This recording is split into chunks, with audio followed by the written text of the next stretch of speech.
राह में ऐसे तौर पर सफ बांधकर लड़ते हैं कि गोया सीसा पिलाई हुई दीवार हैं। Indeed, Allah loves those who fight in His cause in a row, as though they are a single structure joined firmly. In the name of Allah, the most gracious, the most merciful. Today we shall apprise you with the conduct and conclusion of Pakistan Armed Forces Operation Bunan-ul-Marsus against Indian military dastardly attacks that began on night of 6th and 7th May 2025, resulting in the loss of innocent civilian lives that included women, children, and elderly. Pakistan had vowed justice and retribution for reprehensible Indian military aggression and brutal killings of our citizens. Alhamdulillah, Pakistan Armed Forces have delivered the promise made to our people. I begin by thanking Almighty Allah for His infinite blessings, mercy, help, and divine support, as He has ordained the believers to retaliate whenever they are wronged. We bow our heads to Him in utmost humility to have enabled us to translate our resolve into decisive actions in the battlefield. Our hearts and sympathies are with the wards and families of the Shuhada, who sacrificed their lives for the beloved country, and our prayers are for the quick recovery of our injured countrymen. We extend our heartfelt gratitude to every officer, soldier, airman, and sailor of the Armed Forces of Pakistan who made this success on the battlefield possible through their courage, professionalism, and sacrifice. The Armed Forces of Pakistan express their profound appreciation and gratitude to the brave Pakistani nation, whose moral strength, resolve, and above all, wholehearted support and prayers remained unwaveringly with us during these testing times, which became a force multiplier for the Armed Forces of Pakistan. We are specially indebted to the youth of Pakistan, who became the frontline soldiers as information and cyber warriors of the country. Profound thanks are also due to you, the vibrant media of Pakistan, who also stood like Bunan-ul-Marsus, a steel wall against the Indian media information blitz and fuming as well as warmongering done by the Indian media. We are extremely grateful to the political leadership of all political parties without any distinction for the unified resolve in support of their armed forces for the defense of our motherland. The armed forces are specifically grateful to the inspiring leadership of the Prime Minister of Pakistan and his cabinet ministers for taking destiny-changing decisions of the country and steering it through this critical situation. Let me share now the operational details of Operation Bunan-ul-Marsus. Ladies and gentlemen, Pakistan's response was a textbook demonstration of integrated tri-services jointness enabled by real-time situational awareness, network-centric warfare capabilities, and seamless multi-domain operations. This synergy across air, land, sea, and cyber domains allowed for precision engagements, overwhelming lethality, and rapid tempo. All platforms operated in synergy, delivering coordinated effects at carefully selected decisive points.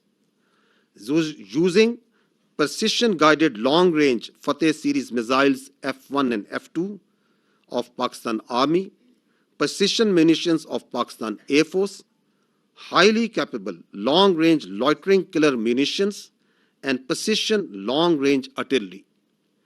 26 military targets as well as facilities that were used to target Pakistani citizens and those enterprises that were responsible for fomenting terrorism in Pakistan were engaged in Indian illegally occupied Jammu and Kashmir and also mainland India.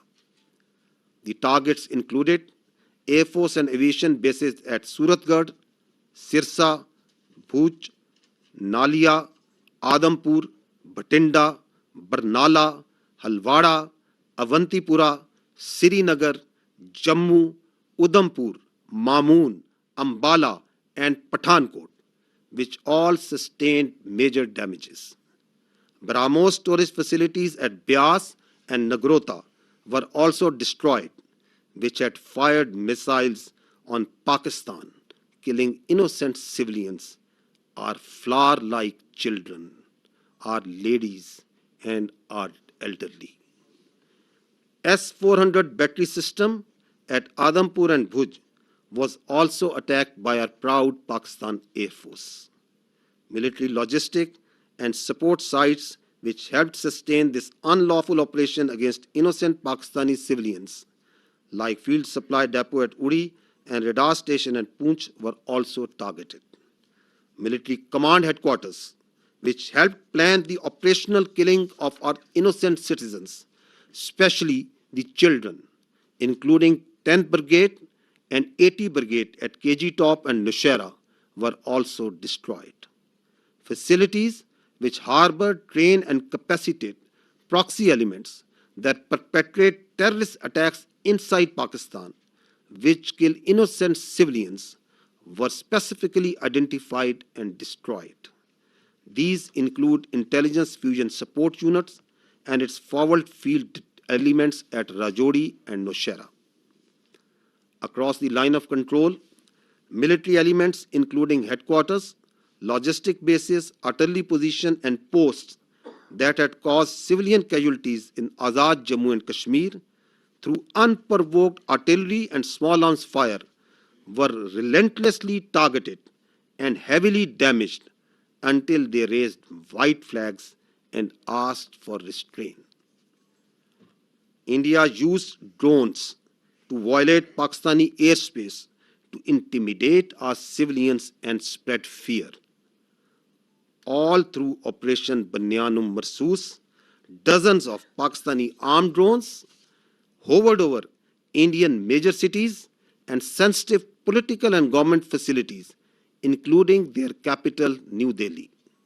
And from Indian illegally occupied Jammu and Kashmir all the way up to Gujarat to manifest clearly our lethal long-range unmanned capability to indicate the futility of the use of this domain in warfare.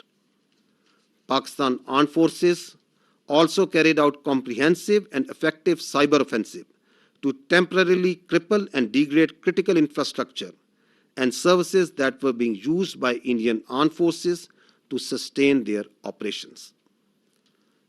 Let me tell you that Pakistan Armed Forces possess an adequate suite of very sophisticated niche military technologies, only some of which were used with restraint in this conflict, and there are many more such capabilities being kept as future surprises.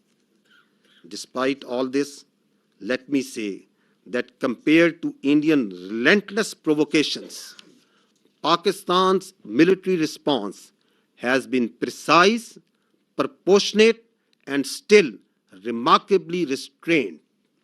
It was carefully calibrated to avoid civilian casualties and has exclusively targeted those entities and facilities which were directly involved in orchestrating and executing cold-blooded killings of Pakistani civilians and those carrying out terrorist attacks inside Pakistan. We must also inform you that Pakistan also sustained an abnormal and immediate spike in Indian-sponsored terrorism across Khyber Pakhtunkhwa and Balochistan while we were busy in operations on the Eastern Front. This vindicates that India is directly involved in fomenting terrorism in Pakistan, and its proxies were fully operationalized during this time to distract our attention. Pakistan armed forces are resilient, and simultaneously with the conduct of Operation Bunan-ul-Marsus, we carried out most effective counter-terrorism operations in the western region without any pause. Operation Bunan-ul-Marsus has been a great example of coming together of all elements of national power with overwhelming support of Pakistani public to effectively counter the threat to our national sovereignty and integrity and the threat to our great motherland. No one should have any doubt that whenever our sovereignty would be threatened and territorial integrity violated, the response would be comprehensive, retributive, and decisive. Pakistan Armed Forces thank and salute the Pakistani nation for its courage, resilience, and national fervor during this conflict. Let me finish with the Quranic verse from the Surah Anfal.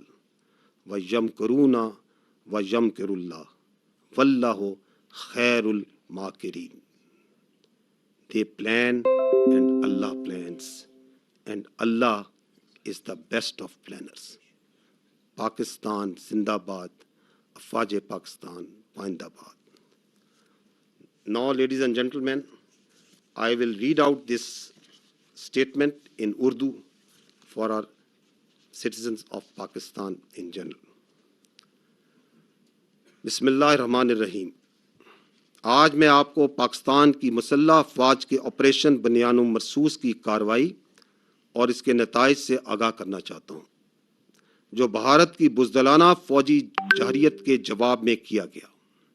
ये हमले 6 और 7 मई 2025 की दरमियानी शब शुरू हुए, जिनके नतीजे में मासूम शहरी, जिनमें ख़वातीन, बच्चे और बुजुर्ग शामिल थे, शहीद हुए। पाकिस्तान ने भारतीय जारियत और हमारे शहरियों के बेहमाना कत्ल पर इंसाफ और इंतकाम का वादा किया था। अल्हम्दुलिल्लाह, पाकिस्तान की मुसल्लह अफवाज ने ये वादा पूरा किया। मैं सबसे पहले रब्बे ज़ुल जलाल का शुक्र अदा करता हूँ।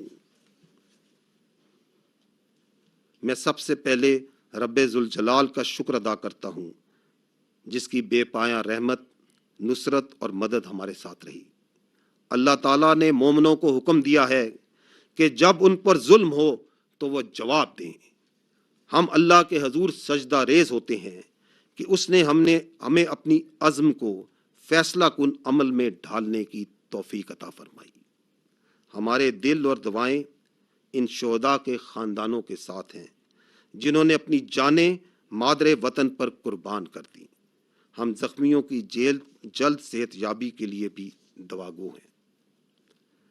हम पाकिस्तान की मुसल्लह अफवाज के हर ऑफिसर, सिपाही, एयरमैन और सेलर के बेहद मशकूर हैं, जिन्होंने अपनी जुर्रत, पेशावराना महारत और कुर्बानी से मैदान जंग में कामयाबी को मुमकिन बनाया। हम पाकिस्तान की मुसल्लह अफवाज पूरी कौम, खुसूसन नौजवानों के जज्बे, हौसले और भरपूर हमायत पर दिल की गहराइयों से शुक्रगुजार हैं, जिन्होंने मुश्किल तरीन वक्त में हमारे हौसले को कई गुना बढ़ाया। हम पाकिस्तान के उन नौजवानों के भी मकरूज हैं जो साइबर और इंफॉर्मेशन के महाज पर सफ़े अव्वल के सिपाही बने। हम पाकिस्तान के मुतहर्रिक और बहादुर मीडिया के भी शुक्रगुजार हैं, जिन्होंने भारत के प्रोपेगेंडा और जंगी जुनून के खिलाफ बुनियान-उल-मरसूस यानी एक आनी दीवार की तरह खड़े हुए। हम बिला तफरीक तमाम सियासी जमातों की क़यादत के भी ममनून हैं, जिन्होंने सियासी इख्तलाफात से बालातर होकर वतन के दिफा में मुत्तहिद होकर अफवाज पाकिस्तान के शाना बशाना खड़े होने का बेहतरीन मुजाहरा किया। मुसल्लह अफवाज बिलखसूस पाकिस्तान के वज़ीर आज़म اور ان کی کابینہ کی قائدانہ صلاحیتوں اور جرأت مندانہ فیصلوں کی بھی قدردان ہیں، جنہوں نے ملک کو اس نازک موڑ پر درست سمت میں رہنمائی فراہم کی۔ خواتین و حضرات، اب میں آپ کو آپریشن بنیان-ال-مرصوص کی تفصیلات سے آگاہ کروں گا۔ پاکستان کا جواب ایک نصابی نمونہ تھا، جس میں تینوں افواج کی مکمل ہم آہنگی کے ساتھ حقیقی وقت پر صورتحال کی آگاہی، نیٹ ورک سینٹرک وارفیئر اور ملٹی ڈومین آپریشنز کی مکمل صلاحیت بروئے کار لائی گئی۔ زمین، فضا، سمندر اور سائبر سپیس میں مکمل ہم آہنگی سے اہم اہداف کو تباہ کیا گیا۔ پاکستان فوج کے F-1 اور F-2 دور مار کرنے والے میزائل، پاک فضائیہ کے جدید پریسائز منیشن، طویل فاصلے تک مار کرنے والے لوئٹرنگ ایمونیشن اور جدید پریسائز آرٹلری کے ذریعے بھارت کے 26 اہم فوجی اہداف کو نشانہ بنایا گیا۔ وہ تنصیبات جو پاکستانی شہریوں کو نشانہ بنانے کے لیے استعمال ہوئیں، اور وہ تنصیبات جو پاکستان میں دہشت گردی کو فروغ دینے میں استعمال ہوتی ہیں، اور ان تنصیبات کو نہ صرف بھارتی غیر قانونی زیر تسلط جموں و کشمیر میں بلکہ بھارت کے اندر بھی نشانہ بنایا گیا۔ نشانہ بنانے والے فضائی اور ہوائی اڈوں میں ایئر فورس اور ایویشن بیسز سورت گڑھ، سرسا، بھج، نالیا، آدم پور، بھٹنڈا، برنالہ، ہلواڑہ، اونتی پورہ، سری نگر، جموں، ادھم پور، مامون، امبالہ اور پٹھان کوٹ شامل تھے۔ بیاس اور نگروٹا میں موجود براموس میزائل کے ذخائر جو پاکستانی شہریوں پر حملوں میں استعمال ہوئے، ان کو تباہ کیا گیا۔ S-400 ایئر ڈیفنس سسٹم کو پاک فضائیہ نے بوجھ اور آدم پور میں نشانہ بنایا۔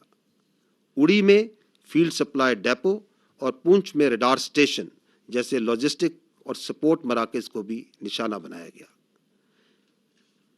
کے جی ٹاپ اور نشیرہ میں موجود 10 بریگیڈ اور 80 بریگیڈ کی کمانڈ تنصیبات کو بھی تباہ کیا گیا۔ یہ وہ تنصیبات ہیں جہاں سے بلا اشتعال فائرنگ کر کے معصوم بچوں اور عورتوں کو نشانہ بنایا گیا۔ راجوڑی اور نشیرہ میں موجود ملٹری انٹیلیجنس کی یونٹیں اور ان کے فیلڈ عناصر جو پاکستان میں دہشت گردی میں ملوث پراکسیز کو سپورٹ دیتے تھے، ان کو بھی ختم کیا گیا۔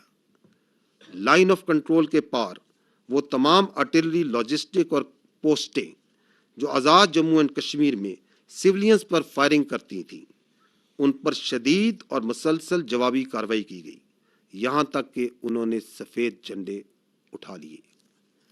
بھارت نے ڈرونز کے ذریعے پاکستانی فضا کی خلاف ورزی کی تاکہ عوام میں خوف پھیلایا جا سکے اور ان کو ہراساں کیا جا سکے۔ اس کے رد عمل میں آپریشن بنیان-ال-مرصوص کے دوران پاکستان کی مسلح ڈرونز بھارت کے بڑے شہروں انکلوڈنگ دارالحکومت نیو دہلی اور illegally occupied Jammu and Kashmir سے لے کر گجرات تک مسلسل پرواز کرتے رہے، تاکہ پاکستان کی صلاحیت کا نہ صرف اظہار کیا جا سکے اور بلکہ یہ بتایا جا سکے کہ اس ڈرونز کے ڈومین کا موجودہ وارفیئر میں کوئی فائدہ نہیں۔ پاکستانی افواج نے بھرپور سائبر حملے بھی کیے، جن کے نتیجے میں ان بھارتی اہم مواصلاتی اور انفراسٹرکچر نظام کو مفلوج کیا گیا جو کہ بھارتی افواج کے استعمال کر رہی تھی۔ یہ یاد رہے کہ پاکستانی افواج کے پاس ایسی کئی جدید جنگی صلاحیتیں موجود ہیں جن کا کچھ کا استعمال اس تنازع میں محدود سطح پر کیا گیا، اور کئی صلاحیتیں آئندہ کے لیے محفوظ رکھی گئی ہیں۔ ان سب اقدامات کے باوجود میں واضح کرنا چاہتا ہوں کہ بھارت کی مسلسل اشتعال انگیزی کے مقابلے میں پاکستان کا رد عمل نہایت درست، متوازن اور محدود نوعیت کا رہا۔ ہر ہدف جو ہمارے معصوم شہریوں کے قتل یا پاکستان میں دہشت گردی میں براہ راست ملوث تھا، ان کو احتیاط سے نہ صرف منتخب کیا گیا بلکہ انشور کیا گیا کہ عام شہری متاثر نہ ہوں۔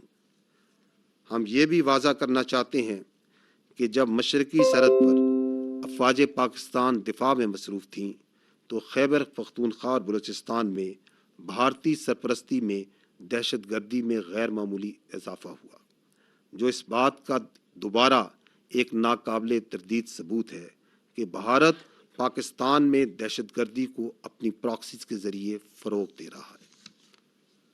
تاہم افواج پاکستان نے مغربی محاذ پر بھی انسداد دہشت گردی آپریشنز کو بغیر کسی وقفے کے کامیابی سے جاری رکھا۔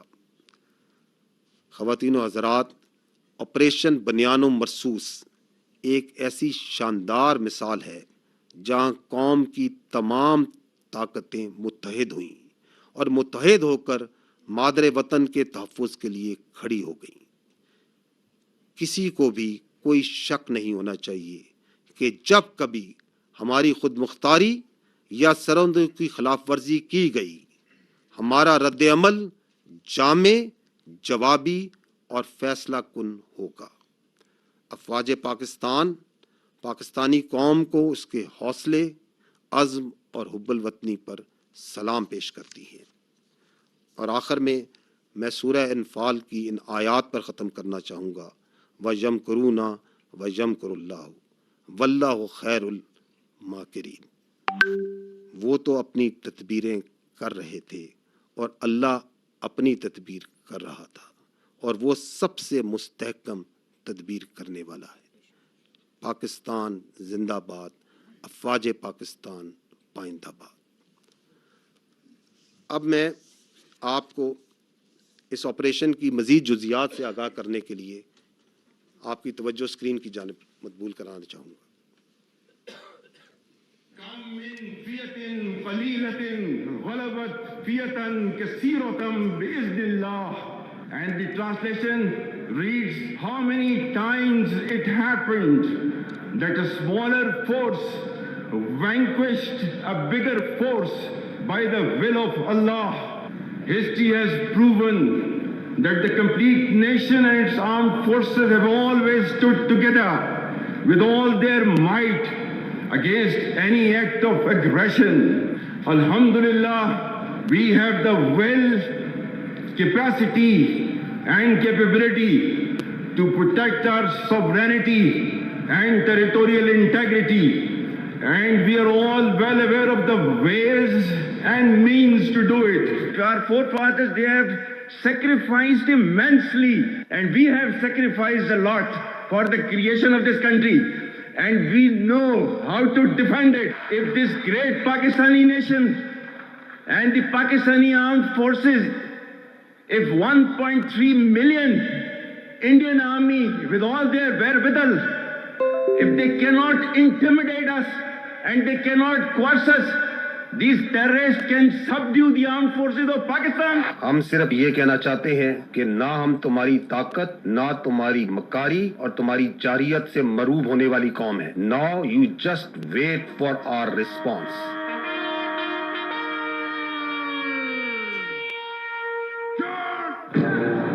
Bismillah ar-Rahman. Today on 10th May at the time of Fajr, we have given a strong front to our enemy.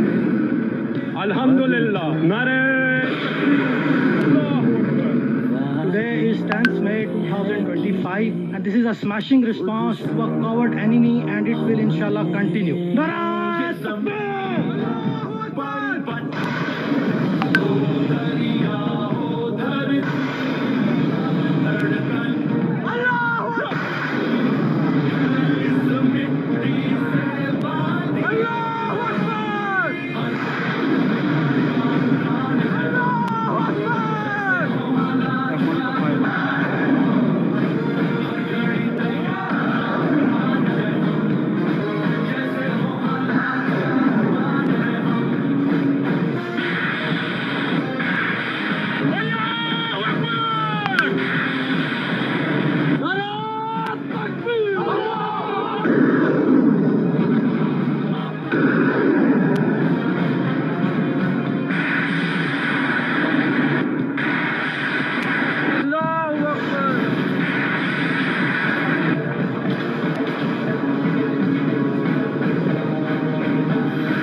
You go to the next slide. If you remember, the armed forces of Pakistan promised you three things. We told you that we will give a befitting response to Indian aggression. We told you and we told the nation that, however, this response will be at the time, place, and method of our own choosing. And we also told the nation that when we will hit the Indians, the entire world will come to know. And we also told that you will not require the Indian media to report to you the phantom strikes that they said that Pakistan is taking place. Didn't we tell you all these three things? We told you. And we also told you that as these armed forces say, we ardently love to embrace Shahadat far more than you fear death. So, gentlemen, this is how it culminated. Now I will show you another clip which will tell you the story. Pakistan says the country has launched a retaliatory military operation against India. Operation Bunan-ul-Marsus, which translates to a firm wall of lead, is targeting military facilities in India. We have seen this pattern of strikes in the morning, then retaliatory strikes at night. It is hard to imagine from this moment where I stand that New Delhi won't want to respond. Pakistan's army said an eye for an eye. It's claimed that the counter-offensive is ongoing and that it's targeting air bases in India from which missiles have been launched. Just after morning fresh, there were series of loud explosions were heard across Jammu and Kashmir, including Uri, Nagrota, Jammu, Udhampur, as well as the major cities of Srinagar and Jammu. Pakistan decided to launch a massive retaliation that included fixed-wing aircraft, as well as drones, and also cyber attacks. They hit 8 air bases inside of India and Indian-controlled Kashmir. Important distinction, these are India proper as well as in Indian-controlled Kashmir. And those air bases, one of them they say that they've hit a sophisticated air defense system, and another one that they say that they've taken out a missile storage tank. Pakistan's military says the strikes are in retaliation for what it calls Indian aggression. Islamabad claims it has hit multiple military targets near the line of control. Pakistan responded with a relentless, a massive barrage of missiles and rockets, they say, Pakistan says, into Indian military facilities, bases inside India, air bases, weapons storage, and along that disputed line of control in Kashmir against military bases there. They say that this, from the Pakistan perspective, their communications, how they were communicating with Secretary Rubio, that really put India on the back foot. It didn't know what had happened. India, according to Pakistan, reached out to Secretary Rubio, reached out to the Saudis, reached out to the Turks, reached out to others to find a diplomatic off-ramp, got engaged after that onslaught in diplomacy, but telling the mediators that they were going to go on a pause on the Indian side. घबराहट एक तो लोगों की नजर आ रही है क्योंकि तमाम एयरबेस ध्वस्त होते हुए नजर आ रहे हैं, आग के गोले में बदले हुए नजर आ रहे हैं. सबसे ज्यादा जो चर्चा है वो ये कि जब आप अपनी एयरबेस को नहीं बचा सकते तो जनता को क्या बचाएंगे. बड़ी खबर निकल के सामने आ रही है. पठानकोट एयरबेस ते हमला होया है. जी दादी के पठानकोट एयरबेस ते हमला होया. दूजे पासे जम्मू एयरबेस ते हमला होया. ये पाकिस्तान की साइड से है, देखिएगा। अब हमें आवाज़ से ही पता लग जाता है। जो सीटी बजाता हुआ तेजी से आता है और हमारे करीब जोरदार आवाज़ के साथ फटता है, वो पाकिस्तान की तरफ से फेंका गया, पुंछ पर फेंका गया।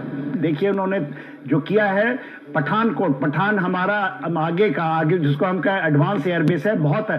उन्होंने उधमपुर में किया है, ये किया है श्रीनगर के पास में किया है, अवंतीपुर में। सिरसा को आपने बताया एयरबेस है वहां पर, उसको उसने टारगेट किया है और तो वो ड्रोन्स के साथ साथ अपनी बड़ी मिसाइल भी दाग रहा था। पूरी तरह से धमाकों की जो आवाजें हैं वो राजौरी, पुंछ के साथ साथ जम्मू के अलग अलग इलाकों में यहाँ पर सुनाई दे रही हैं। पाकिस्तान बिल्कुल आखिर में ये इस्तेमाल करेगा और पाकिस्तान को शुरू में ही इस्तेमाल कर रहा है कि वह और भी बहुत सारे मिसाइलों का जखीरा है और इससे भी ज्यादा कारगर मिसाइल है। The attacks that have been coming in from the Pakistani forces, we saw how they lit up the entire border area all the way from the north in Kupwara, in Uri, where the ceasefire violations were taking place. Then we saw the drone strikes which were taking place in the Jammu area, all the way down to Bhuj. There were several attacks coming in from the Pakistan side, several drone strikes which were coming in from the Pakistan side. So again, remember and see that didn't the whole world hear and report? Because that's what we promised. Your armed forces promised and delivered that. Now I would like to draw your attention to the next clip, that how the Indian Ministry of Defense itself reported this.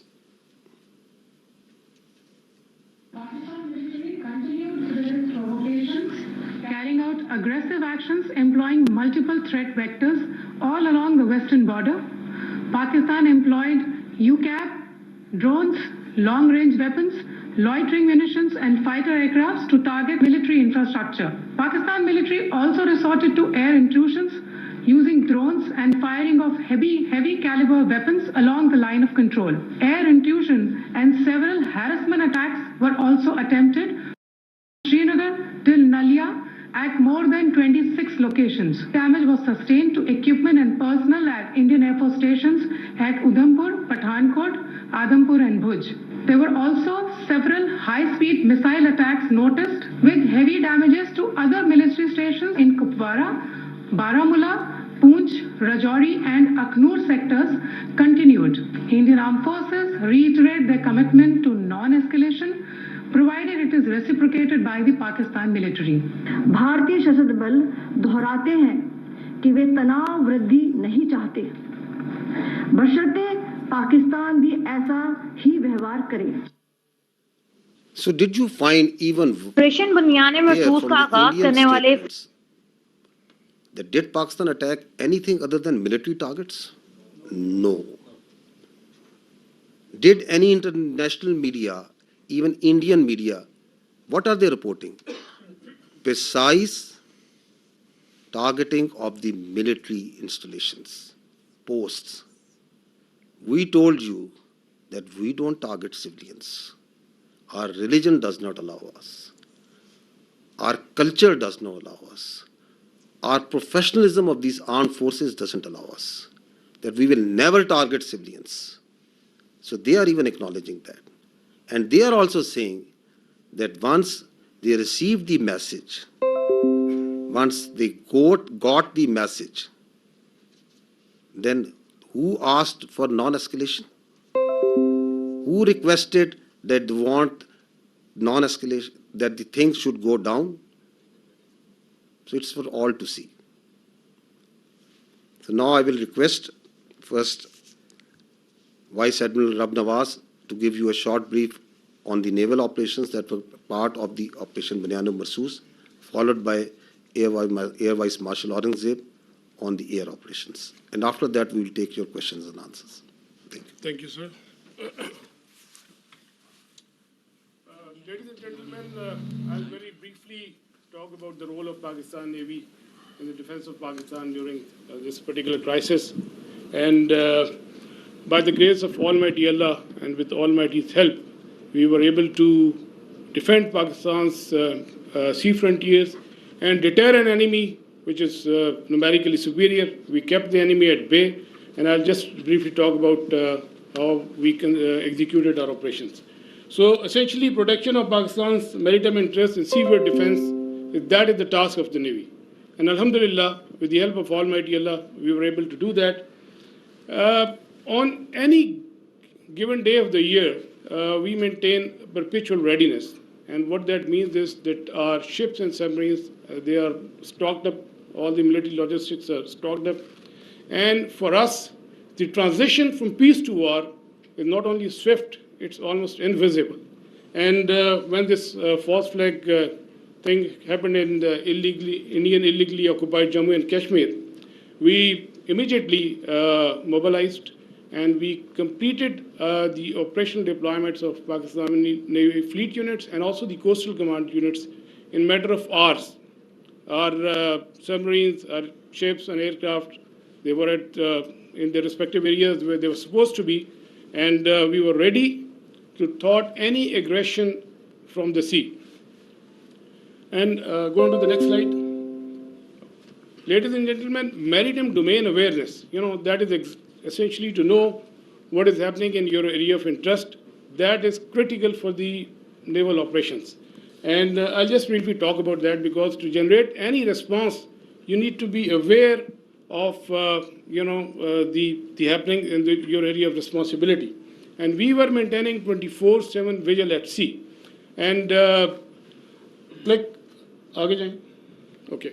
A couple of days back, there was a hype. You heard about INS Vikrant approaching Karachi. And I'll just briefly tell you that we were keeping a very close eye on the activities at sea. And this is essentially the Indian Navy surface disposition throughout these days. We had a couple of ships in this particular area. They were moving around in this area. And then there's a ship off Salalah, which was operating over there. And this is Mike talked about the Indian carrier. We were monitoring it right from the day one. On 30th of April, it was here. Then it moved up here. Subsequently, it moved up here. And on the night of 6th and 7th May, it was back, close to Ratnagiri, very close to Mumbai. And then on 9th May, it was here, essentially 400 nautical miles away from Pakistani coast. And again, then it retreated back close to Mumbai. So we were keeping a very close track on this particular carrier movement. And there was no cause of concern at any time. If the carrier comes closer to 400 nautical miles and even closer, that essentially simplifies our problem. So we were the Pakistan Navy Maritime Air Arm in coordination with the strike component of Pakistan Air Force. They were cockpit ready to generate any kind of response at that time, at all times. And I was in constant communication with the Deputy Chief of Air Staff, Air Vice Marshal Aurangzeb at all times, and we were just ready. If there is any aggression from the sea, we were there to respond effectively. And let me say another thing. That is, you know about the carriers, you have seen them in the movies, but as a professional military officer, I don't want to underestimate the enemy, but, let's put the things in the right perspective. The INS Vikrant and the carrier, the Western carrier, there's a huge difference. This is an aircraft carrier which essentially sailed with 8 to 12 MiG-29s, which was barely essential to carry out its own air defense. The purpose of the carrier is power projection and to ensure air superiority in a given sea area. So with this, less said the better. This is simply not possible, and the Indian Navy exactly knew this, and that is precisely why on the 9th of 6th and 7th, when they carried out this cowardly attack on the civilians, they moved this carrier to the safety of their own coast, well away from Pakistan's strike capability, close to this Ratnagiri area.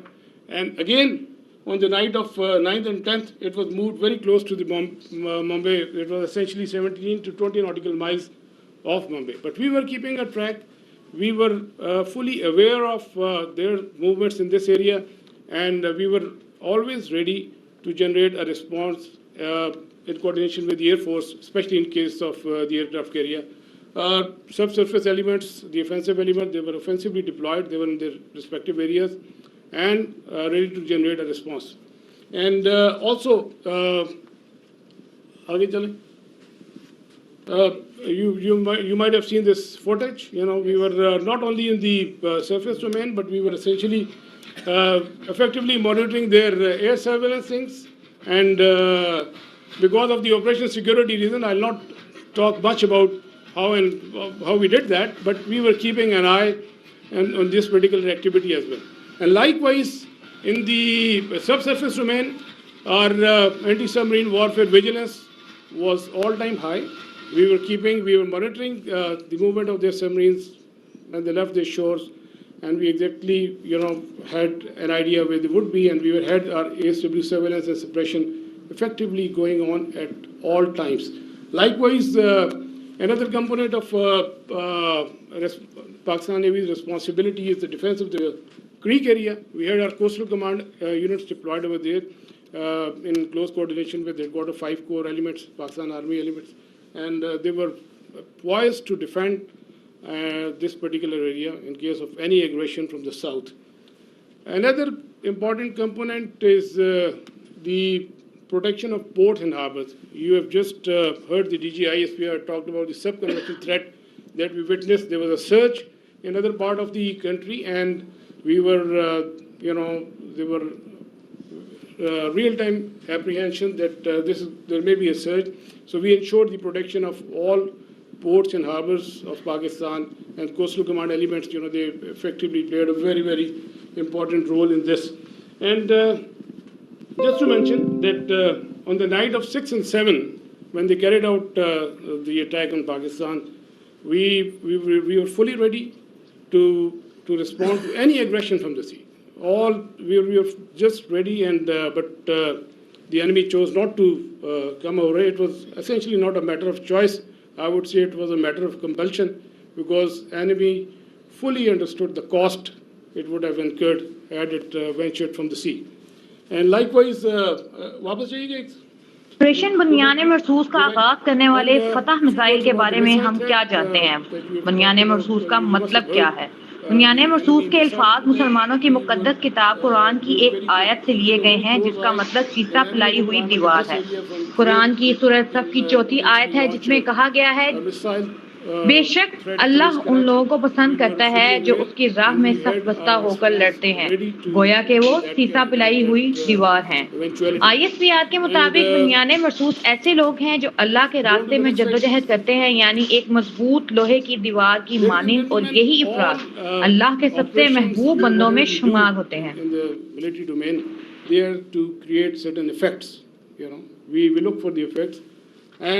The effect that we created, we were able to resolutely, with our posture, we were able to deter the Indian Navy despite its numerical superiority. A number of times have more assets and more forces, and with an annual budget of like $13 billion.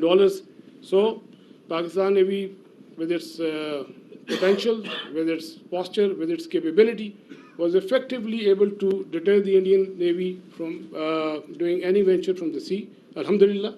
And that is very, very important. That is essentially the job of the Navy, to ensure that the free flow of trade continues. That's the backbone of the economy. Our 95% of trade is through the sea. Alhamdulillah, we were able to ensure that the shipping continues, the free flow of trade was ensured, and we were able, all our ports and harbors, they remained open. And you can Google yourself. So what was the case on the other side? You can Google about Kandla and Mundra, and there were some disruptions, but that you can check for yourself. But alhamdulillah, we were able to effectively ensure this. Next. We had a wonderful inter-services synergy, very effective communication, and like I said, I was in constant touch with the DGMO and the Deputy Chief of Air Staff Operations. At all times, we fully coordinated our operations, and alhamdulillah, and I think that's really successful for execution of maritime operations. Aage chale. Alhamdulillah, we came up to the national expectations. We ensured defense of Pakistan's maritime frontiers, and we were able to deter the enemy from any adventurism from the sea. And ladies and gentlemen, let me tell you that we remain ever ready to thwart any aggression from the sea at all times. So we will keep our guard. We always keep our guard, and inshallah we will keep our guard in days to come. And last but not the least, I'll end my presentation that the next time when you think of Pakistan Navy and the silent guy, please remember that with the help of Almighty Allah, our actions will always speak louder than words. Thank you very much, and I request AVM Aurangzeb. So the Indians didn't choose to come on the sea. Now you understand why.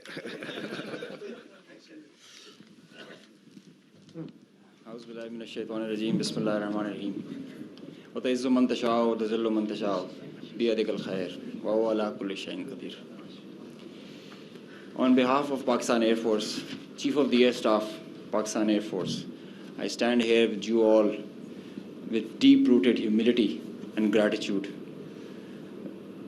I am so thankful for Allah helped us in achieving whatever we desired, even whatever we deserved, more than what we deserved. For being able to be up to the task for PF, as they say, second to none. Ladies and gentlemen, as the DG ISPR mentioned, I am Deputy Chief of Air Staff Operations. I'll pick up from where I left day before yesterday. PF versus IF, 6-0. The PF's response has strengthened Pakistan's national security, alhamdulillah. And it has even strengthened our commitment, the enduring commitment the PF has for stability and peace. But I have no doubt, and I can say with assurances, that the real genius and the mastermind, the cerebrum behind the design and the aim and the structure, the game plan of PF was the Chief of the Air Staff, Air Chief Marshal Zahir Ahmed Babad Sidhu. He asked us to do 3 things in our response: re-establish deterrence, neutralize key threats, retain control of air. And I will show you in my presentation how we try to do that. Slide. During the befitting response that we generated in our first episode, we attrited the IF's pride, the Rafales, resulting in this entire fleet almost coming to a standstill, a ground position. You could see that they were not flying after that, at least not close to their western border. This reduction in flying to bare minimum actually reduced their liberty of action. They curtailed their options. Slide. This is, it's integrated, it's credible. And I'll show you. IF initiated having no space with their manned aircraft, they initiated with their unmanned aircraft operations, targeting Pakistan's civilian population and their infrastructure. Here you see all these spots all across the swath of drones and UAVs who are coming inside our territory, which is being picked up by all our radars from the moment they were entering, even before that. Slide. Now, PF's air defense environment is suitably configured to detect enemies' low RCS radar cross-section, high and slow speed platforms. That you can see that they are all visible by the time they are entering. Slide. So the anti-drone systems of Pakistan Air Force and Pakistan Army also, and Navy, they rendered the enemy US drones attacks ineffective by spoofing, jamming, and making their systems, rendering them unserviceable. Slide. All drones with low cross-section also were detected, rendered useless through utilization of the indigenous GPS jamming systems that we have, the data and the SATCOM link denial that we created through our indigenous systems that we have made ourselves. So whenever those systems were attacked with the soft kill, they had their error induced into the GPSs and they were going haywire. And whenever they were coming closer to any civil population or a civil area of high value, a direct or a hot kill was achieved on them. Slide. So here you can see they were neutralized mid-air with the hard kill whenever they were coming close to any population or any area. Being in a sparsely populated area, they were left all around and they were applied with the soft kill. Slide.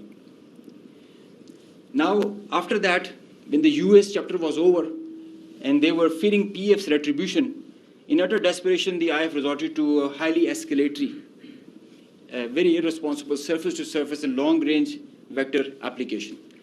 You can see this is Suratgarh and this is our base Rafiki. This is our eastern border, and you can see the BrahMos, high-speed BrahMos traveling almost at 3,000 kilometers per hour, who are going over there and coming, numerous, one after another.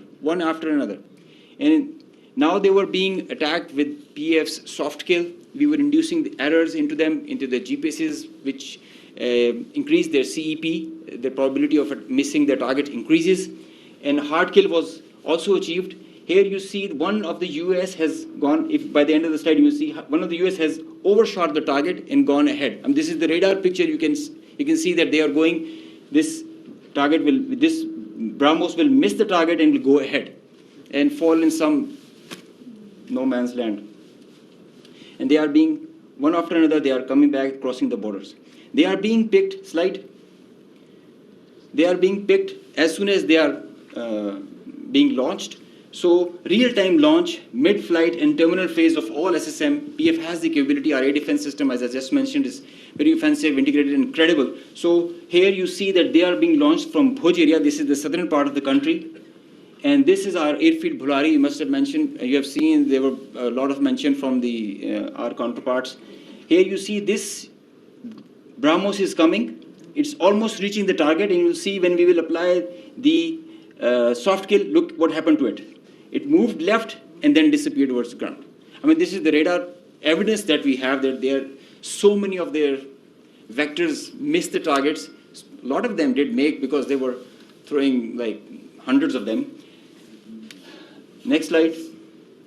There is one more very interesting thing that I would like you to all see. This is where it is launched from our eastern side towards Jaisalmer. This is our airfield Shahbaz, Jacobabad. Now this BrahMos is crossing on top of Shahbaz and it is going towards our western border, almost to our neighboring country, towards that. You can see this is going there, it's going ballistic. Now they are not even threatening their neighbor, they are threatening the regional stability of the whole continent and the larger area.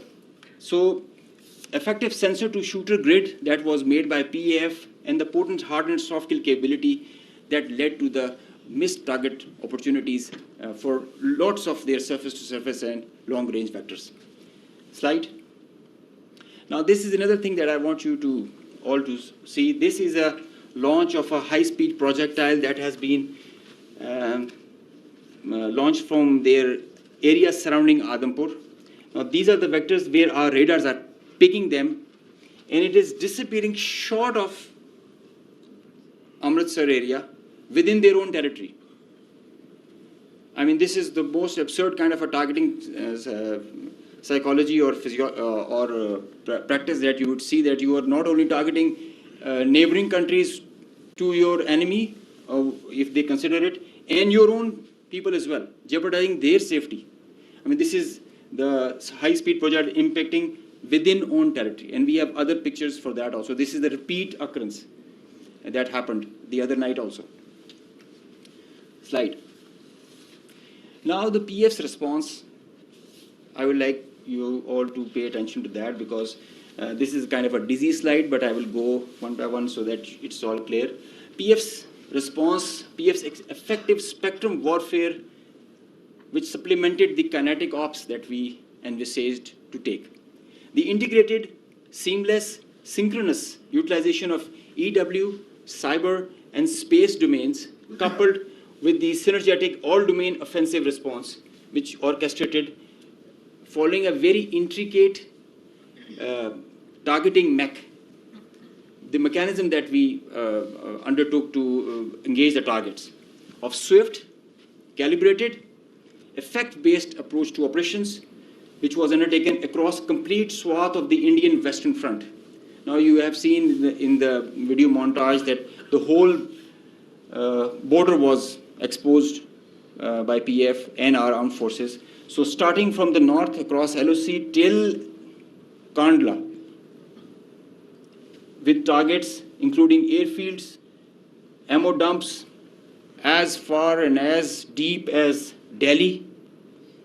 I mean, you can say something about Islamabad, which is a stone's throw distance, and Delhi, with, as the DG ISPR mentioned, some other cards up our sleeves with more ranges. The Barnala C2 center, which is the heart of their IACCS, and other airfields, Nalia Bhuj and Kandla, as they mentioned. You can see, Google it also so that you can see the effects. PF's hypersonic missiles, unmanned force, standard weapons, and long-range vectors all were on the menu for the multi-domain operations that we undertook. So PF's utilization of niche and disruptive capabilities struck deep inside the enemy. And there were like hundreds of drones that were there. Hypersonic, engaged targets, deep, precise, lethal, destructive. Slide. Just go back. I will explain the slide that is coming ahead. So our aim was to achieve ascendancy in effects so that we manage the escalation. Throughout the conflict of whatever length it was, we had the escalation management at our side. So within a short span of time of a couple of hours, we had really saturated our friendly neighborhood. Next slide. This much talked about S-400 threat. As I mentioned that we were giving special attention to the Rafales in the air, so we gave our remaining part of our attention to the S-400 on ground. Now identifying S-400, attacking them is a easier part than identifying it on ground because it is mobile, it's a high value thing, and you guard it. It's kind of a center of gravity. So we were tracking through our satellite imagery well before the hostilities, as we usually do. So we had pinpointed S-400. As you can see, we knew that this is parked. It's cheeseboard radar, and the other part of the radar, the other constituents of the whole S4 battery. Slide. These coordinates, go back. These coordinates were ortho-rectified by our space department so that you have a very precise engagement. Whenever you are throwing and employing long-range vectors, you really need very precise coordinates so that you don't miss. So S-400 was at Adampur was targeted like that. Next. As I mentioned, some niche technologies and capabilities were employed. So our loiter munition and killer drone strike at PF. At Udhampur, you can see this was their complex and command and control, magnified before and after. It's not there. Now these kind of pictures, loads of pictures are there for targets. So I need not to show them. They were saying it themselves, as you saw on the montage. So PF's response remained very effective, very potent, and very effect-based. Slide. Time and place of own choosing, displaying bold, aggressive, and unwavering resolve of military leadership. I must take a moment to mention what kind of a pressure you have when this kind of a conflict arises, and I must appreciate the leadership, both the Chief of the Army Staff and Chief of the Air Staff, both. They were both very resolute and very clear in giving instructions to all of us who are the players towards the Navy, Army, and the Air Force. And that is perhaps the reason we were so sure about it, what we have to do. In speed and direction, sometimes you have to prioritize direction more than the speed. So we had the correct directions to follow. Slide. With unprecedented reach, precision, lethality, while avoiding collateral, as we have seen in the video montage. PF hit maximum number of IF airfields in a single operational package since 1971 because they crossed the international border since that, so we had to do that. Slide. While re-establishing deterrence, Pakistan negated the setting of a new normal under the hegemonistic design of a supremacist regime through swift and effective response. Slide. On a closing note, from Pakistan Air Force, PF remains committed to ensure Pakistan's airspace sovereignty and pursue peace with strength. Thank you. So, ladies and gentlemen, after these presentations, you can understand that Army, Air Force, and Navy, the tri-service synergy that was exhibited, and all the three services acted jointly like one body. And just a mention on the air bases that were targeted by the Indians. We have the post-damage assessment report from all. There has been certain infrastructure damage. Of course, there has been.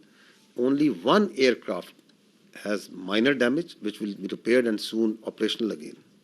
So, because the air defense system of Pakistan worked efficiently and very effectively. A few examples of that have been given to you by the AVM Aurangzeb. The drones that came in, 84 was shot and they never went back.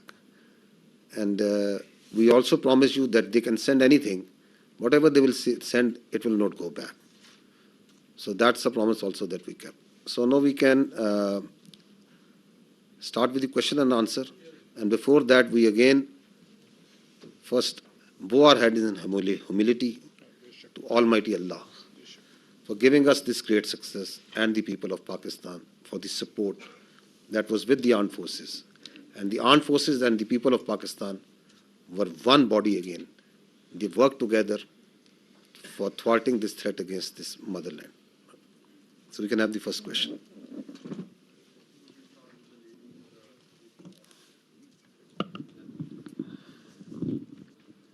Thank you very much, sir. Thank you very much, sir. This is Sumaira Khan from Sama Television.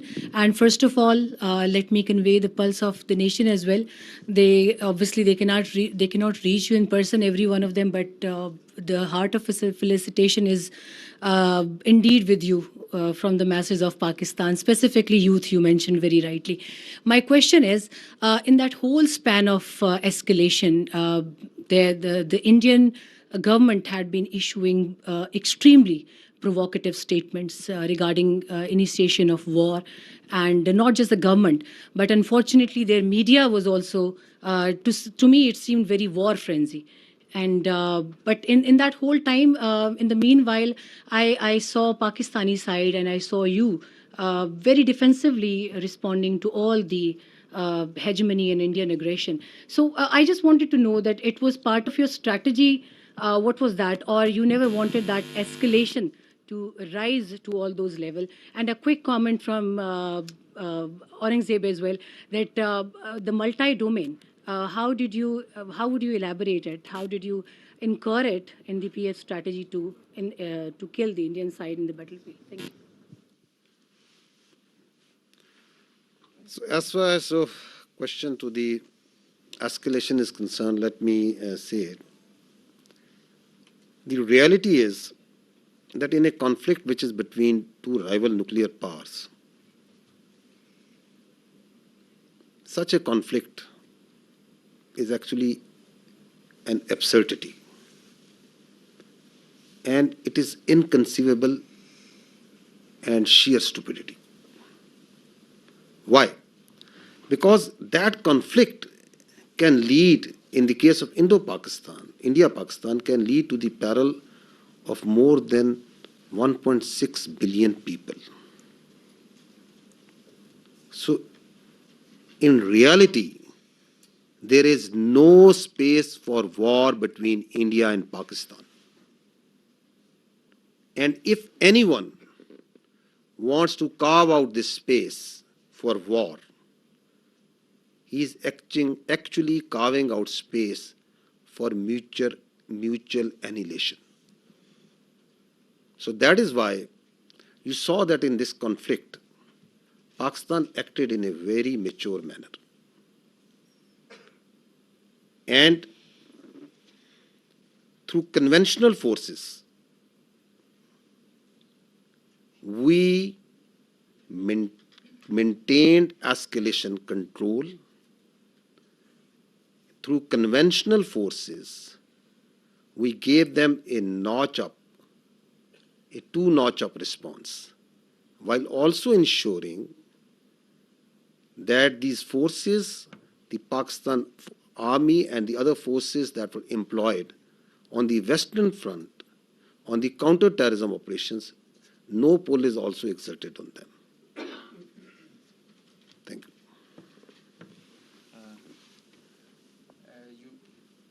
Can you hear me? Okay, you just asked regarding the multi-domain operations. It's a very good question because this is the buzzword nowadays, but it's not actually something in air. It's a actual real milestone for PEF. The warfare has changed drastically, and so has everything that is associated with it. It's not the erstwhile concept where you can just get the number of aircraft in air and see. It's called a new AMSO, the electromagnetic spectrum operations. It's a whole new environment that is there. And everything that is regarding Air Force and in the air, it's concerning the electromagnetic spectrum. Now, air supremacy has to be preceded by a spectrum supremacy. And if you control the spectrum, you control the conflict. So Pakistan Air Force, and especially this is a thing that is pursued so vigorously by Chief of the Air Staff, that we have to have that spectrum warfare capability. And you saw how we manifested it. It is a combination of EW, space, cyber, air, land, and sea, command, control, communication, infrastructure, information. All these things, they are in the wider spectrum of electromagnetic operations. And that is how you create an environment. You create an EW web that you manifest in the whole operations. It has to be choreographed at each step, and when to administer what. And it has to be preconceived. I mean, you can't do it randomly, and you cannot just do it on your whims. So you have to understand the whole idea and whole architecture. It might get pretty technical, but multi-domain operations is the need of the day, and all those air forces who kind of relegate it, they end up in the wrong side of the barrel. So Pakistan Air Force prioritizes it. We have our own Spectrum Warfare Operations Center, which is controlling the even in a small battle or an engagement to a larger campaign.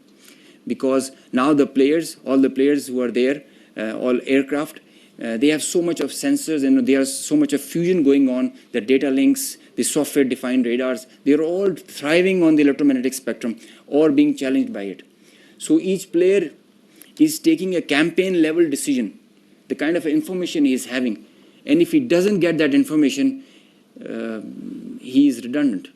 So electromagnetic warfare is the need of the hour, and multi-domain operations is what carries you, propels you to perform and achieve the mission success with mission survivability, denying the same to the enemy. Thank you. My name is Kiran. I'm from the Khorasan Diary. Sir, I have two questions on what basically I need confirmation. Is that one, when President Trump tweeted about the ceasefire, they said that Pakistan and India can talk in a third country. और अभी जो शाम में Indian authorities की meeting press conference हुई है, they said that the DGMOs spoke, in which Pakistani DGMO asked for ceasefire first. And tomorrow there is a call already planned at 1200. Meanwhile, the IAF said that their operation is still continued. So what is Pakistan's strategy tomorrow when the two DGMOs are going to talk? And the second thing is that, as international media also reported, that Pakistan has Indian pilot in the custody. So do we have Indian pilot in our custody? And if we have, are we going to return her or him? So I can confirm you very clearly, we don't have any pilot in custody. This is all social media chatter. This is all part of the multiple source of fake news and propaganda that keeps on, that has been generated from multiple sources. As far as your first question is concerned, Let me say it very clearly and put it on record. Pakistan never requested.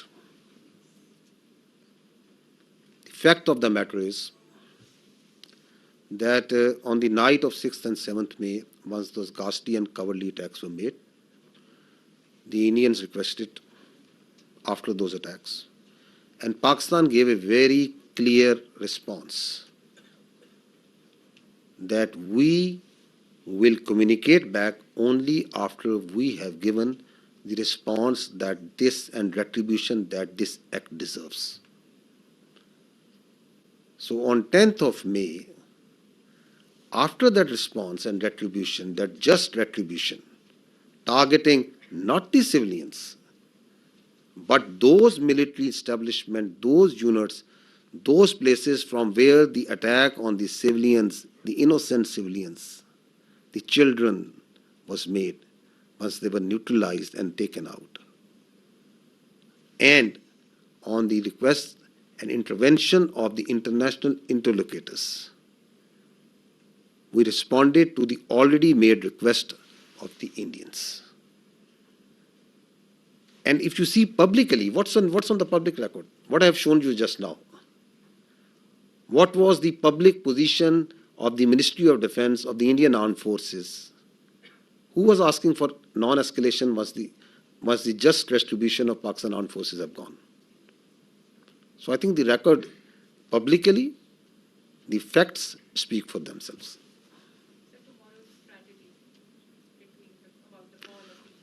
You want me to make public that what strategy are we going to adopt?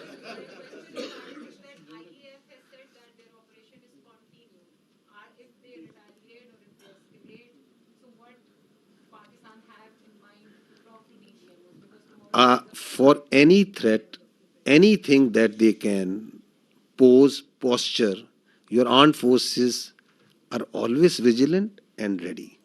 We have proved it on ground multiple times. We can prove it.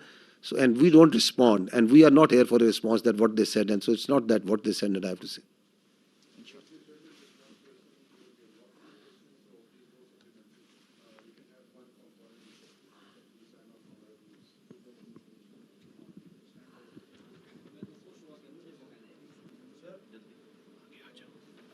Thank you very much. Okay, I'll come to you after that. Thank you very much. Saima Shabir from Arab News. Sir, my question is related to tomorrow's meeting by DGMOs. Pakistan has declared the suspension of Indus Water Treaty as an act of war. So if tomorrow on the agenda, this Indus Water Treaty suspension is on the table and India does not call it off, I mean, it does not regulate it again, and it is suspended till the time. So what would be the strategy by Pakistan Army, because Pakistan has called it an act of war?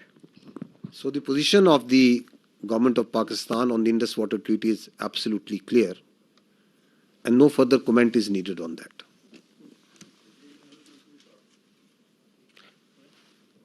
Our Turkish friend over here is raising his hands again and again. Skardu, okay. I thought you are from the Andolo news agency. Sir, many people thought I am Chinese. Yes. Khaplu, great place. Great place. I am from Khaplu Chwar at the border area, just half hour from the Indian border.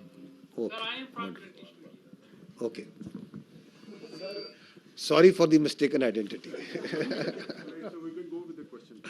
Sir, my question is that Ahmad Mansoor 24 news से ताल्लुक़ है।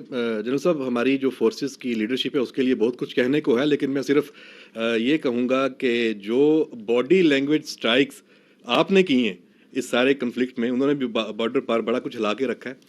सवाल sir मेरा ये है कि मसला कश्मीर एक ऐसा है कि उसकी वजह से दो एटमी जो ताकतें हैं वो एक खौफनाक जंग पूरी दुनिया को हिला के रख देती है। इस दफ़ा फिर यही हुआ। और अभी जो सदर ट्रंप ने अभी जो दूसरा ट्वीट किया है, उन्होंने मसला कश्मीर को एक मुतनाज़ा इलाका करार दिया है, उसका जिक्र तो इंडिया तो इसको अपने तौर पे इसको गैर मुतनाज़ा कहे बैठा है, लेकिन क्या ये एक बड़ा नादर मौका नहीं है, सुनहरी मौका नहीं है पाकिस्तान के पास कि अब इस जो कन्फ्लिक्ट के तनाज़र में अब चूंकि दुनिया भी राब्ते में है, सबकी नज़रें हैं इस पे, तो पाकिस्तान दोबारा मसला कश्मीर को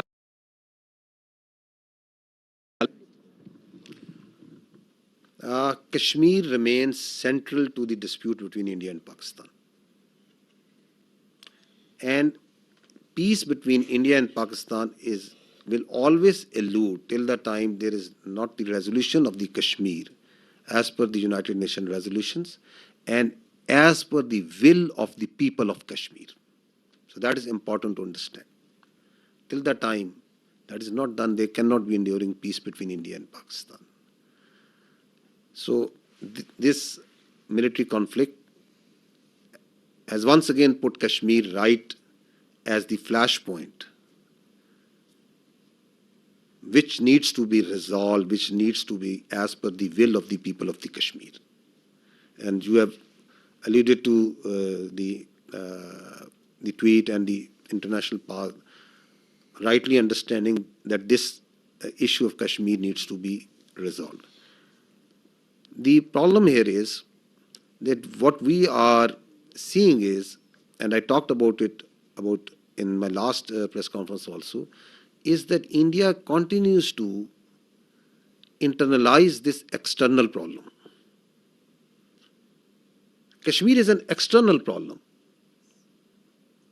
with Pakistan, India, and the people of Kashmir. It is on the UNSC resolution. It's an internationally recognized dispute. And India is trying to internalize it. How? By trying to change the demography of Kashmir, by trying to change the legal status in violation of the UNSC resolutions and the international commitments that India has made, by the coercion and harassment of the people of illegally occupied Jammu and Kashmir, and multiple other actions, by the oppression that is going on and the just and the just struggle of the people of Kashmir for their rights, and then on the pretext of law and order, on the pretext of terrorism, you are seeing what's happening even after Pahalgam in Kashmir. Houses of the people are being bulldozed, blasted.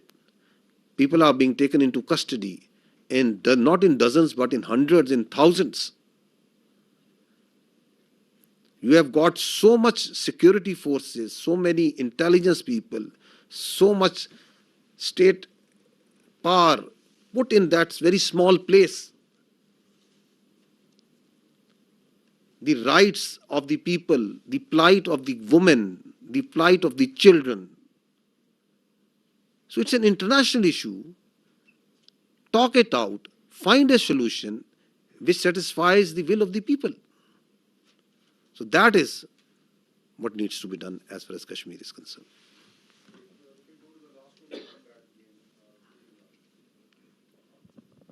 Sir Mohammad Imran Suno news से। Sir मेरा question ये है कि क्या international guarantees दी गई हैं कि जो सीज फायर है वो कोई लंबे अरसे के लिए सस्टेन कर सकेगा?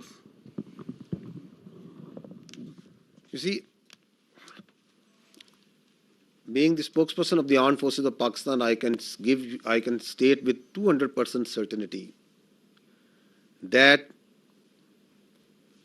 the Pakistan armed forces are holding the line of control ceasefire. No violation is being made by Pakistan Army or the armed forces. Because we are a professional army and we strongly abide by the commitments that we make, and we follow in letter and spirit the orders of the political government. That's what the professional army does. Now,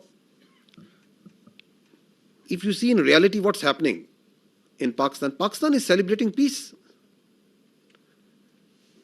You go to the streets and towns of Pakistan, the Pakistanis are celebrating peace. Does it make any sense for Pakistan to start violating the commitment that we made? It doesn't make any sense. Because we are a peace-loving nation. Peace within and without. However, if there is any aggression, we will respond, and we respond then.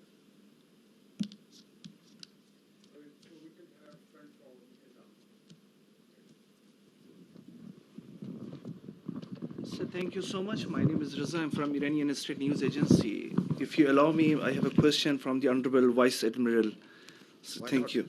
We have seen the activities of the Navy before the escalation and the readiness. As the Indian Navy P-81 was being closely tracked and even seen on media, why Pakistan Navy decided not to shoot it down? And you refer to the limitation facing by the Indian aircraft carrier. Keeping in view the limitation of the Indian aircraft carrier, can you please explain us why India have not brought its carrier to, for so-called possible attack? Thank you very much. Thank you very much for the question. Okay. First of all, like I told you that the war is not fought in isolation by a single service. So, whatever we do, it's a very well coordinated effort. So, all actions are calibrated amongst the three armed forces at what time, what is to be done. So, at that time, when that was the video of 4th and 5th of May, we just demonstrated that we were keeping a very close vigilance. And I've mentioned our, the very effective coordination and collaboration with Pakistan Air Force. So I'll not go into those details because of the operational security reasons.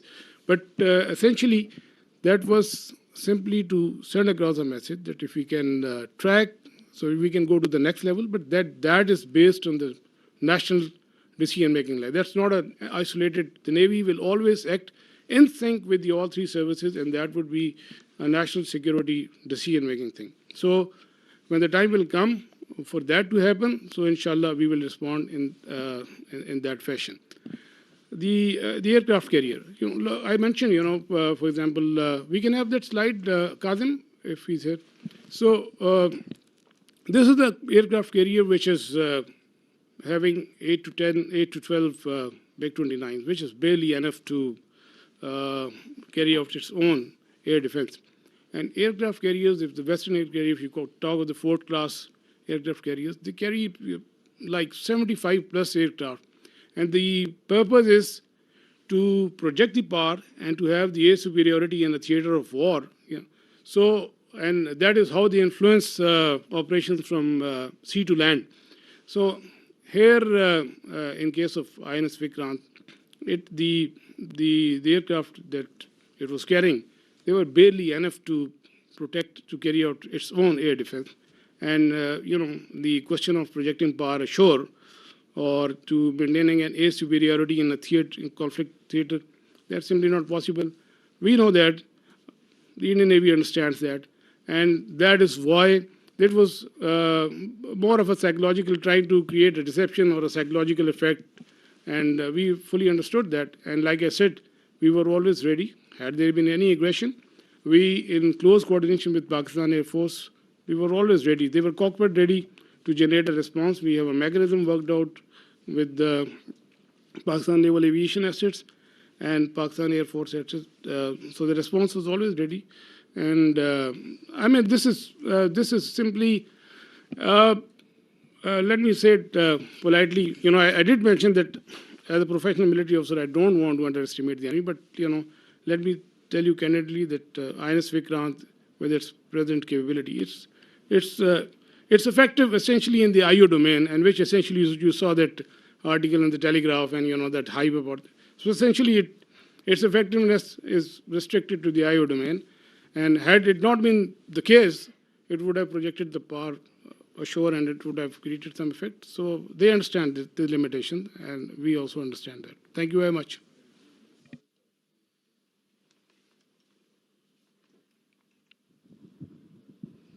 जना साहब जी, खालिद महमूद जी, express TV से।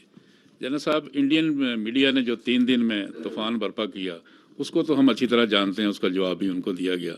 आज जो उनकी spokes person थे, military spokes person, उनकी आज press conference हुई, उसमें उन्होंने बताया कि बहावलपुर में जो उन्होंने टारगेट किया था, उसमें रऊफ नामी शख्स को उन्होंने टारगेट किया था और उसको वो बहुत हाई वैल्यू टारगेट अचीवमेंट उसको शो कर रहे हैं। आप बताइएगा कि क्या ऐसा कोई वाक़या वहाँ पे हुआ और इसकी हकीकत क्या है? I think this question was discussed day before this, once we had the last press conference. Because this was discussed in this point was made by this, so we have pulled out the same video clip. So I'll just see that first, so that you can see what the fact of the matter is. If we can run that clip, because the reality is for everyone to clear, is obviously for everyone to see. So you see, yes, this one. If you just stop here. So this is the Indian High Commissioner in UK who is showing on international media picture of a person leading the prayers. You can see that. Now he is saying that this man is brother of an alleged person who is in incarceration, that this man is the brother of that terrorist, the alleged terrorist that they say. Now run this. If you can run this clip. This person here is a sanctioned terrorist under the American sanctions regime. His name is Hafiz Abdur Rauf. So he's saying he is Hafiz Abdur Rauf, who is a sanctioned terrorist, and this terrorist is leading this prayer. So he is a High Commissioner of the Indian government. Now go ahead. That you're mentioning. Look who's behind it. Pakistani military. Look at the coffins there. They have the Pakistani national flag. Masood Azhar's brother has been killed in Operation Sindoor. That's Maulana. Now stop here. Rauf Azhar. Masood Azhar. Kindly, please. So what he's saying now, their media is saying that no, this person has died. So at the same time, he's dead for them. At the same time, he's alive for them, to whom to believe. So what we did was, we tried to reach out this man, because there was a person who was leading the prayers. Now we'll show you that man. Abdul Rauf Azhar killed in Operation Sindoor. Your own Pakistani military has said that Masood Azhar's family has been killed. I'm quoting the Pakistani military. No, stop here. No, please stop here. Kindly, please. No, the misinformation that is being spewed from the Indian side is being also picked up by international media, because they push it out so aggressively and so much that a very a journalist of an international media is saying, believing that the brother of the story, because that story has been told, has been given to her by a very top-ranking official. And she's saying that the military officials of Pakistan have said that. Where is that record? At what time ISPR, myself, anybody has said and made any comment about him? Now, he is this man. His name is Hafiz Abdur Rauf, who is actually leading the prayers.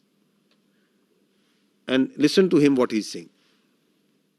जी एक जनाजा पढ़ाने की मुझे बड़ी ही शदीद तकलीफ है और रंज भी है कि बगैर किसी तस्दीक के, बगैर किसी तहकीक के मेरे बारे में इतनी बड़ी बड़ी बातें और बैनुल अक़वामी चीज़ें बयान कर दी हिंदुस्तान ने और उनके मीडिया ने, जो बिल्कुल ही मुज़क्का खेज़ है और जिसका हक़ाइक़ से क़तन कोई ताल्लुक़ नहीं है। मेरी ज़िंदगी सबके सामने है। मेरे माँ बाप उस्ताद थे, मैं खुद तालीम दोस्त आदमी हूँ। मैंने पहले कॉलेज में पढ़ा, स्कूल में पढ़ा और बेहतरीन मेरी एजुकेशन रही। So he's saying, I am surprised that I am being talked by the Indian media. So my parents were teachers.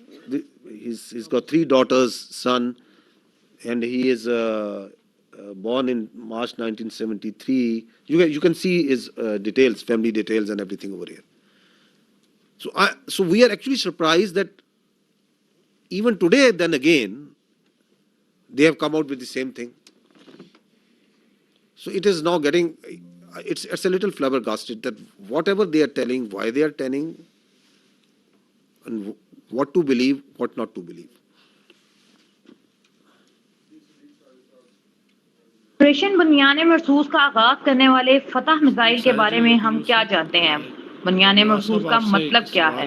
बुनियाने मरसूस के अल्फाज मुसलमानों की मुकद्दस किताब कुरान की एक आयत से लिए गए हैं जिसका मतलब सीसा पिलाई हुई। उनका अपना मीडिया बहुत ज़्यादा हाइप क्रिएट कर रहा था और फिर उसके बाद टेलीग्राफ की एक स्टोरी आई, फिर कराची की बंदरगाह के हवाले से कि उसके ऊपर अटैक होने वाला है। फिर आप देखते हैं कि इंडियन नेवी जो है वो हमसे 3 गुना वो बड़ी है।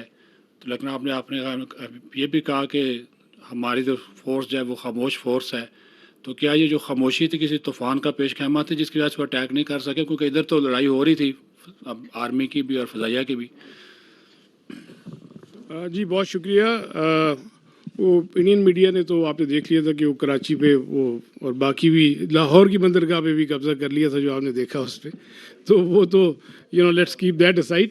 सो अगेन मैंने कहा ना कि ये भी जो टेलीग्राफ की भी जो सारी ये इंफॉर्मेशन ऑपरेशंस हैं और जो मैंने आपकी कैपेबिलिटी बता दी and Indian navy also understands कि उसकी क्या कैपेबिलिटी है और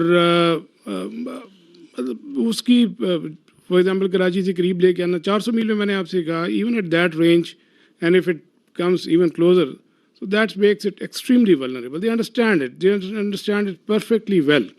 एक तो जो कोऑर्डिनेटेड थ्रेट है naval air arm and Pakistan air force जो जनरेट करती है वो और इवन जो हमारी सब सरफेस एलिमेंट्स डिप्लॉयड थे तो वो they fully understood at all times कि क्या थ्रेट्स हैं। लेकिन ज़ाहिर है कि मैंने जैसे कहा कि जो वॉर की प्रोसिक्यूशन होती है that's not an isolated service matter, that is coordinated at all 3 services level. तो वो उसमें जो डिसीजन मेकिंग होती है वो उसी हिसाब से होती है।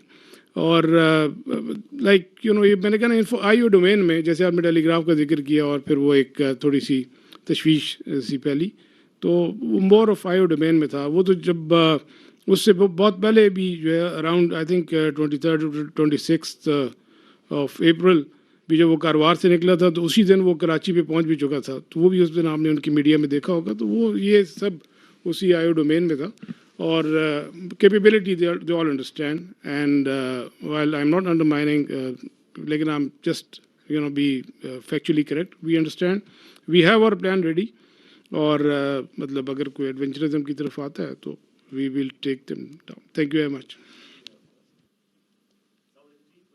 न्यूज़ से हूँ सर। इसमें जो ऑपरेशन अभी लॉन्च किया गया था उसमें काफ़ी इस्लामिक टर्मिनोलॉजीज यूज़ की गई। बुनियान-उल-मरसूस जो इंडियन मीडिया से तो प्रोनाउंस भी नहीं हो रहा था, उसके अलावा फल मुगीरात सुबहान ये सुबह के वक्त अटैक किया गया जो कि एक सुन्नत था। तो ये किसकी क्या हाफिज़ साहब का आइडिया था, ये किस तरह प्लान हुआ है? देखिए पाकिस्तान की जो फ़ौज है, पाकिस्तान की जो फ़ौज है उसके अंदर जो इस्लाम है it is part not personally of our beliefs of each one of us, it is part of our training, it is part of our faith. Iman, taqwa, jihad fi sabilillah, that's what drives us, that's our motto. And alhamdulillah we have a chief of army staff who has a strong belief. तो leadership जो सी है जो ऊपर होती है उसका जो belief होता है उसकी जो कमिटमेंट होती है वो ट्रांसलेट होती है इनटू डिफरेंट तरीकों से ऑपरेशंस में भी। तो ये जो नाम है ये क्या बताता है? ये बताता है कि ये मोमिन होते हैं जो अल्लाह की राह में लड़ने वाले होते हैं, वो सीसा पलाई हुई दीवार की तरह होते हैं। They are that steel wall and अल्हम्दुलिल्लाह अल्लाह के फजल से पाकिस्तान की अफवाज जो सी हैं they acted like a steel wall.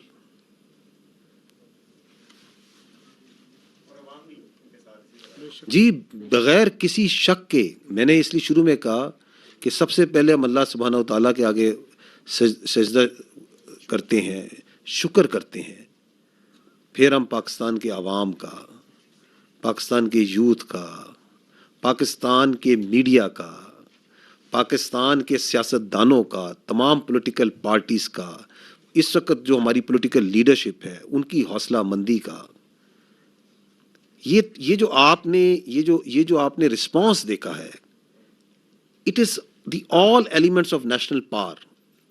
How quickly they came, how quickly they gelled together, and they were all that steel wall.